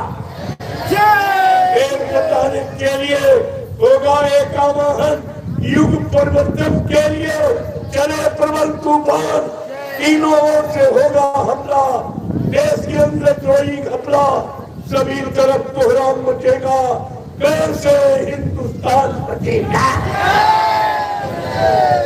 आज समस्या हिंदुस्तान बचाने की, सब लूटने वाले, इनको समाज की, देश की, समाज देश में रहने वाले लोगों को कोई चिंता नहीं। इनको अपने जेब भरने की चिंता, और इनको कोई चिंता नहीं, न धर्म की, न मानवता की, न इंसानियत की, न प्रेम प्यार मोहब्बत की, न सेवा दया सदाचार परमात्मा की आज्ञा की, न माँ बहन बेटी बहू के पर संचार का। ये सब राक्षस प्रवृत्ति में जी रहे, आसुरी प्रवृत्ति, इनके अंदर कोई भाव नहीं रहा। रविदास जी क्या कह रहे हैं? ये समय कैसा आ गया है, जिसने भारत मां सताई, जिसने इसकी करी लुटाई, ये सब लूट रहे, सब भूख सब मतलब यानी इनका एक काम दूसरा काम है। रविदास जी क्या कह रहे हैं? आगे का समय कितना खराब आ रहा, लोगों के भाव विचार कैसे हो जाएंगे, क्रियाकलाप कैसे हो जाएंगे। आज जिसने भारत मां सताई, जिसने इसकी करी लुटाई, कौन कौन? नेता, मंत्री और अधिकारी, ये तीन है लूटने वाले। नेता, मंत्री और अधिकारी, इनको जान बचाना होगा भारी। एक दिन ये सब मैदान छोड़ के भगेंगे, अपने अपने घरों में छिपेंगे, लेकिन महापुरुष क्या करेगा? ढूंढ ढूंढ कर बदला लेगा, सब हिसाब चुकता करके। प्रेमियों में सर्वे करने निकला। मेरी यात्रा का एक तीर से हजारों निशाने हैं। मैं कर्मचारी अधिकारियों को भी परखने निकला हूँ। कौन कितना सच्चा ईमानदार है, कौन कितना धार्मिक है, मर्यादी, कौन कितना चरित्रवान। ये सब एक काम नहीं, सब रोडें कितनी अच्छी है, रोड का पैसा सब खा गए, ये सब जानता है। एक नहीं, हजारों किस्म की। मैं इसे यात्रा के बाद आपको बताऊंगा परीक्षा क्या किया, ये सब जानकारी आपको। इनको तो भी उसे नहीं है, ये बाबा से बाबा जा रहे, बाबा जा रहे, ये मांगने खाने वाला बाबा नहीं है। ये कुछ काम करने निकला, जो काम विश्व में कोई नहीं कर रहा। ये साइकिल यात्रा कोई करा सकता? इनसे कहे तुम रोक रहे हो, तुम 10 आदमी तो साइकिल चलवा सकते, तुम पैसा देके ये काम नहीं करवा सकते। ऐसी धूप में आज 72 किलोमीटर यात्रा कर 75 की, आज 72 किलोमीटर जा रहे, कितने प्रेम से जा रहे। कोई स्वार्थ नहीं, कोई लोभ लालच नहीं, केवल समाज देश के कल्याण की। और ये समाज देश से भी क्या है? लगाओ, ये रुपए के लिए जैसे सब पट्टा करा लिए, सारी जमीन का पट्टा ही नहीं किया। ऐसी बात ये करता है, ये नहीं सोचता है ये काम किसी के बस का आज है। आज के युग में ऐसे परिस्थिति दुनिया में क्या ये काम साइकिल कोई चलाएगा? लेकिन इनके दिमाग में कमाता, इन्होंने कभी परिश्रम किया नहीं, आराम का खाया और आराम का लिया, तो इनके तो वही दिल पे सवाल है। ये त्याग, तपस्या, किसी की सेवा, यानी इसको निष्ठा को जाने के क्या, इनकी समझ में कुछ नहीं आ रहा। तो प्रेमियों, ये सब विचार करते। श्रद्धा जी ने भी कहा, इटली से कोहराम बचेगा। ये कोरोना वहीं से शुरू हुआ था, शुरुआत हुआ, और रविदास जी सैकड़ों साल पहले बता रहे। ये संत महात्मा की दृष्टि होते, तुम उनको क्या जानो पहचानो, उनकी जीवात्मा की दिव्य आंख खुली, वो भूत वर्तमान को सब देखती, और उनके काम को कोई रोक नहीं सकता। और तुमने रोक के देख लिया। मुझे तो मालूम था कार्यक्रम होगा, कोई नहीं रोक सकता। आप देखते जाइए आप, और जहां जहां विरोध हुआ वहां और प्रेमी ज्यादा आएंगे। इन्होंने सोचा अधिकार बात किया है, अच्छे सच्चे काम को क्यों बंद किया जाए? कोई पैसा नहीं लेते, कोई सामान नहीं लेते, अपनी रोटी लेके आए, अपना नाश्ता लेके, अपना बिस्तर लेके आए, अपने वाहन से चल रहे। इनको परेशानी क्या थी? और इनके सिर पर बोझा में डाल रहा था। लेकिन फिर भी जिन्हें कुछ खराब करना हो तो करेंगे। ये आसुरी प्रवृत्तियां हमेशा नहीं रहेंगी। ये तो कम ज्यादा हुआ करता, ये तो ऐसे धर्मी जीव रहते ही है जो कभी धर्म की परिभाषा नहीं जानते, और न कभी सहयोग करते। रब्जा जी कह रहे, इटली में कोहराम मचेगा, लंदन सागर में डूबेगा। युद्ध तीसरा अति प्रलयकारी जो होगा, भारी संघारी भारत होगा, विश्व विजेता भारत होगा, विश्व का नेता दुनिया का कार्यालय होगा, भारत में न्यायालय होगा। आज जो न्यायपालिका अमेरिका में है तो फिर भारत में, सारा आध्यात्मिक ज्ञान ये भारत से जाता, ये ज्ञान कहीं नहीं है। विश्व के सारे देश भोग भूमि के नाम से जाने जाते, और भारत योग भूमि के नाम से जाना। लेकिन जब से आपने विदेशी की नकल की, विदेशियों की गंदे खान पान की, गंदे बोल भाषा, गंदा पहनावा, फैशन, तभी से आप गंदे हो गए हो। समाज परिवार बिगड़ गया है। अब उस बिगाड़ में आप परेशान हो रहे, चिल्ला रहे।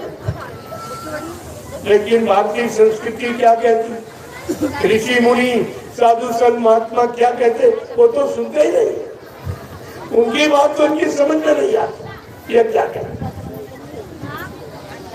तो इसलिए आगे कह रहे हैं, जब ऐसा समय आ जाएगा, भारत विश्व का गुरु था और रहेगा, इसे कोई हटा नहीं सकता।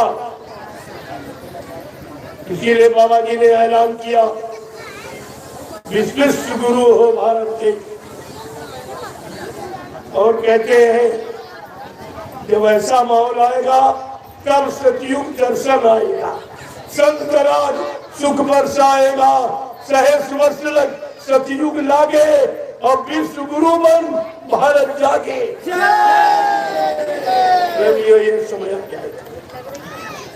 इसलिए मैं समय के अंदर ही अपनी वाणी को विराम दे रहा हूँ। आप क्षमा करना, समय अभाव के कारण मैं पूरी बात आपको नहीं बता पाया। फिर कभी समय मिलेगा, आप सबके दर्शन करूंगा, आपको प्रणाम करूंगा और गुरु के अनमोल वचन तुम्हारे सबके कान तक पहुंचाऊंगा। मेरा तीसरा और कोई काम, कोई सेवा ऐसा पैसा ये सब लेना देना ये था। हमारे गुरु ने मुझे भिखारी बनाया ही, मुझे भिखारी नहीं बनाया। अब ये प्रेमी मानते नहीं कि भाई अच्छे काम हो रहा, हम तो बाल बच्चा परिवार छोड़ के आपके साथ चल नहीं सकते, तो ऐसा करे हमारी खुद गाड़ी कमाई आप लगा दो तो हमको गुल्ला मिल जाए। हमने कहा कि तुम्हारा ऐसा कोई सेवा भाव श्रद्धा भाव है तो मैं आपका लगा दूंगा, यहाँ लगा दूंगा। इस प्रचार कार्य में पैसे बच जाएगा तो नैमिषारण में लगा दूंगा। नैमिषारण ये क्यों किया जा रहा, 1997 में बाबा जी ने गुरु पूर्णिमा का कार्यक्रम नैमिषारण, जो पुराने प्रेमी है गए होंगे, वो मतलब उनकी तट पर कार्यक्रम किया और आखिरी दिन का बच्चा ये 88,000 ऋषियों की तपोभूमि है। यहीं से सतयुग के अंकुरन निकलेंगे। और आप भूल गए बच्चा, तो अंकुरन के आसमान में निकले। सबका आधार जमीन है, इसलिए मैंने आदेश में वो जमीन खरीदी। सतयुग का आगमन यही से होना है। तो अपने गुरु परिवार हमारा 45 करोड़ का, चलो आज बिखर गया, इधर उधर सबका संदेह भूल भर में चला गया, कल सबका संदेह खत्म हो जाएगा, फिर आ जाएगा तो हम बैठाने नहीं था। इसलिए आपकी एक गाड़ी कमाई वही होगा, लगभग 300 बीघे जमीन में आपकी कमाई से जो तुमने 1, 2, 10, 20, 50 रुपए दिया, उसी में न कोई सेवा न पहले मांगी न आज आपसे मांगी, मेरा ही। लेकिन जो प्रेमी सेवा भाव से दे रहा तो कि आपको उसका लाभ मिला, क्योंकि आगे भविष्य में लगभग करोड़ों लोग वहां पहुंचेंगे जो बैठ के भजन करेंगे, सत्संग सुनेंगे, सेवा करेंगे, उसका लाभ आपके खाते में, क्योंकि वो व्यवस्था आपके गाड़ी कमाई से मैं बना रहा। और हमको जरूर नहीं, क्यों हमारे कोई बीवी बच्चा है, हमको कुछ मैं क्या करूँगा, कि आपसे झूठ बोलूंगा, कि आपको धोखा दूंगा, न मेरा कोई बैंक बैलेंस खाता, एकदम खुली किताब, मैं जैसा बैठा हूँ बस इतना ही बोलूंगा। लेकिन मेरे पास प्रेमी है, अगर मैं इशारा कर दूं 1 मिनट में करोड़ों, लेकिन उसकी जरूरत पड़ेगी तो कह दूंगा, वो भी आपके लिए। अगर आपके लिए जरूरत समझूंगा तो कहूंगा, हमको तो कुछ नहीं चाहिए, मैं तो झोपड़ी में रहता हूँ, सभी यहाँ भी आता हूँ, झोपड़ी बनवाता हूँ। और नवी शरण में भी झोपड़ी और मतलब यानी और जो गुरुदेव आश्रम जो आपका बना हुआ है, ये ज्ञानाश्रम जो नहीं रामशाला डिस्ट्रिक्ट में, वहाँ भी झोपड़ी। सब जानते हिंदुस्तान में, ये सब जान गए कि एक महात्मा ऐसा है जो झोपड़ी में है, बाकी सब ऐसी में। ये जानकारी सबको ऐसा नहीं है कि कोई नहीं जानता, और अब तो इससे सब जानता। इस साइकिल यात्रा सारा प्रमाण है। अभी साइकिल का मतलब लोग नहीं समझ पाए कि आज फैशन प्रति दुनिया में लोग परिश्रम भूल गए, लेकिन मैं परिश्रम का प्रभाव दिखा रहा हूँ कि धूप में गर्मी में देखो कितने लोग चला, उनमें से 50 कन्याएं चला रही। खासियत तो ये, और आज उनको कोई सम्मान नहीं, कोई भोजन पानी नहीं पूछा इन कर्मचारी अधिकारियों ने, बल्कि ये कहा भगा दो इनको यहाँ से, टिकने मत देना, रुकने मत देना, सुबह वो खाली करा देना। हमने कहा अच्छा, अब तुम भगवान हो गए, तुम भगवान के भगवान बन गए। ये सब सजा पाने के जिसने धर्म में छेड़खानी की, अच्छाई सच्चाई के रास्ते पर बाधा खड़ी की, आपका इतिहास बनाना उनका विलास, तो बच्चे नहीं कोई। जय गुरुदेव, जय गुरुदेव, जय गुरुदेव, जय गुरुदेव। नाम किसका? जय गुरुदेव। नाम किसका? प्रभु का प्यारा नाम। अब आप लोग खड़े हो जाओ, खड़े हो जाइए, काफी देर से जय गुरुदेव, जय गुरुदेव।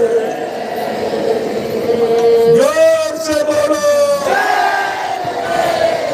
फिर बोलो, बोलना होगा, अभी से बोलो, दुख दर्द हरेंगे, सब कष्ट मिटेंगे, सुख शांति भी देंगे। सबके दाता, सबके मालिक, प्रेम से बोलो, ये नाम नहीं इंसान का, ये काम नहीं इंसान का, ये इंसानों की बस की बात नहीं है। कोई प्रधानमंत्री मुख्यमंत्री इतने लोगों को धूप में जंगल में एक गांव में नहीं बैठा, बिना स्वार्थ लोग लालच, और कोई धार्मिक मिशन लिए काम नहीं करता। तो आपको सोचना चाहिए किसी नए काम की तैयारी है जो तुम्हारे दिमाग पे नहीं और जरूरत हो। अरे मैं तो इन्हीं लोगों का काम कर रहा, इन्हीं कर्मचारी अधिकारियों का। अगर लोग सच्चे अच्छे ईमानदार चरित्रवान बन जाए तो उनकी ड्यूटी कम हो जाए। मैं तो इनके काम में लगा हूँ और ये सहयोग नहीं है, ये और विरोध बना, ये भगाने की बात है। मैं ये पूरे हिंदुस्तान में प्रचार करूंगा, इनकी अच्छी नीति, इनके मानवता, इंसानियत सबको बताऊंगा। और ये इनको से पूरे हिंदुस्तान में ये ट्रेनिंग भेज रहे, सब कह रहे थे वहाँ झगड़ा हो जाएगा। अब उनको बुलाओ, देखो ये आदमी गिन सकते हो कितने ये झगड़ा कर रहे हैं। ये प्रेम प्यार मोहब्बत का पाठ पढ़ाया गया, इनको अनुशासन में रखा गया, और तुम्हारे में अनुशासन समाज, तुम्हारी वाणी में अनुशासन नहीं कि संत महात्माओं से कैसे बात की जाती है और कैसे सम्मान किया जाता है। इनके दिमाग में भी समाप्त हो गया।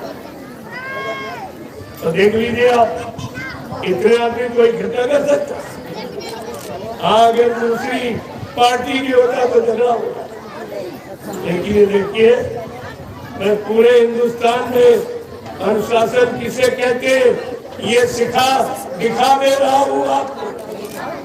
प्रेम प्यार मोहब्बत सेवा किसे कहते दिखा दो। आज करोड़ों रुपए का प्रसाद बांटा, और ये पुलिस के अधिकारियों के बारे में 1980 में केवल मैंने कहा, किसी ने नहीं कहा। ये 24 घंटे की नौकरी करते हैं, इनको 8 घंटे का वेतन क्यों दिया जाता? ये बात मैंने केवल खाई, आज ये मेरा ही विरोध करता है, उसी का नहीं सहयोग कर पा रहा।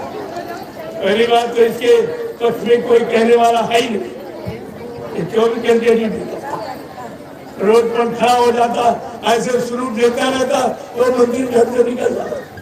इनका शुरू भी कोई नहीं देता, कोई नहीं पूछता तुम कब से खड़े हो, तुम्हें नाश्ता मिला, भोजन मिला, नहीं कोई कुछ नहीं मिला। केवल मैं हिंदुस्तान में उनका सम्मान करता हूँ और इनको मेरा सम्मान हजम नहीं हो रहा। मैं बरकत भी देता हूँ, अब इनकी किस्मत में नहीं था, इन्होंने विरोध किया, बरकत रह गई, इनको भी बरकत देके जाता। महाप्रसाद बीमारी परेशानियों से बचने के लिए और बरकत तुम्हारे घर में धन की कमी न हो और बरकत देके जाता। बड़ा लोग आश्चर्य कर रहे कि महात्मा तो दक्षिणा लेते हैं, ये कैसा महात्मा है? मैंने कहा भाई मैं कोई महात्मा नहीं, मैं तो आप जैसा छोटा सा इंसान हूँ, लेकिन गुरु ने सेवा का पाठ पढ़ाया, वो सेवा कर रहा हूँ। मैं तो सेवक हूँ, मैं कोई आत्मा। तो धीरे धीरे धीरे अब इसको आप देखना चाहिए था, जो कल से इतना विरोध शांत से, जिसकी कोई सीमा नहीं, जैसे हम कोई डकैती डालने आए, कोई चोरी करने आए, कोई किसी को ठगने लूटने आए या लोगों को धर्म से अलग करने आए, इतना विरोध ऐसा तो मैंने कही नहीं। मैं इनका सब जगह नाम रोशन करूंगा, समझ में आ जाएगा। अब आके देखे लड़ाई लड़े, कह रहे आप दंगा हो जाए। हमने अगर गुरु भक्त है और गुरु की चर्चा सुनकर वो खुश होगा कि झगड़ा करेगा? मैंने किसी की बुराई की है? कोई धर्म की, मजहब की, राजनीति? हाँ, लेकिन हकीकत को जरूर कहता हूँ, हकीकत को जरूर कहता हूँ। अगर सत्य को नहीं कहूँगा तो संत का द्रोही कहलाऊंगा, गुरु बच्चों को नहीं बताऊंगा तो गुरु का द्रोही कहलाऊंगा। जिससे धर्म की स्थापना होती और भूमिका व्यवस्था को नहीं बताऊंगा तो धर्म का द्रोही कहलाऊंगा। इसलिए मैं ये सब आपके सामने मैंने अभी इशारा, अभी कुछ कहा नहीं, केवल इशारा किया और समझदार के लिए इशारा ही था। आगे समय मिलूंगा, आपका दर्शन करूंगा और ये अनमोल वचन गुरु के सबके कान तक पहुंचाऊंगा। ये मेरा काम है। जय गुरुदेव। अब आप लोग लाइन से खड़े हो जाओ ताकि सबकी इच्छा है, मेरी भी इच्छा मिले, सबसे मिले। नहीं आप कहोगे चले गए, मिले नहीं। मैं तो भागने वाले लोग हूँ, मैं कोई डरता नहीं, मैं सबसे मिलता, क्योंकि मैं कुछ लेते नहीं तो डर किस बात है? वो तो आप श्रद्धा से ये दे रहे हैं, तो ये भी एक आफत कर रहे हैं कि हम इसको कहाँ लगाऊं जो आपका परमात्मा बिगड़े ना और हमारे पर कर्म ना लगे। तो इसलिए तो इसको अच्छी जगह लगा दूंगा। चलिए आप जय गुरुदेव। देखो एक काम और झंडा गाड़ा, देखो वो झंडा गाड़ा हुआ, आप उस झंडे की परिक्रमा करो। ये सत्य की पहचान। जो लोग कह रहे बाबा जी चले गए, उनके पास भी जय गुरुदेव झंडा, लेकिन वो झंडा गाड़ कर एक बीमारी या एक भूत प्रेत को अगर उतार दे तो मैं उनकी बात मान लूंगा। नहीं, आपको पछता के इस झंडे के नीचे आना पड़ेगा। इसके नीचे अगर आप शाकाहारी बनने का संकल्प ले लें ये झंडे की आप परिक्रमा करिए, आपकी बीमारी और आप भूत प्रेत जो परेशान के करे ये सब उतर जाएगा।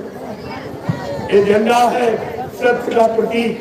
हिंदुस्तान में इतने झंडे, ये काम कोई नहीं करा सकता और प्रसाद कोई नहीं दे सकता। ये दोनों काम कोई कर नहीं सकता और ये दोनों काम आपके मुफ्त किए गए। तो कुछ लोग झंडे की परिक्रमा करो जब तक मैं मिल रहा हूँ, भीड़ है, कुछ लोग उधर चले जाओ, वो भी काम करो। 21 बार, 51 बार, 101 बार अभी समझा दिया जाएगा कि आपको कैसे परिक्रमा करनी। झंडे की परिक्रमा ये पूरा जय गुरुदेव नाम की सत्यता का प्रतीक आपके सामने, इसको कहते देखिए आप। जय गुरुदेव। हम आपके लिए देखिए लाइन में लग जाएंगे।